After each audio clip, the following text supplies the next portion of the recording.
ngày hôm nay đẹp xinh quá, kỷ niệm ngỡ như đang ùa về,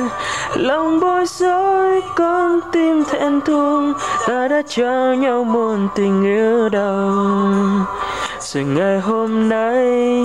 đẹp xinh hơn, trở về nơi đôi ta hẹn hò, lòng vẫn mang bao chút chân tình yêu và bờ môi như khẽ cho ai.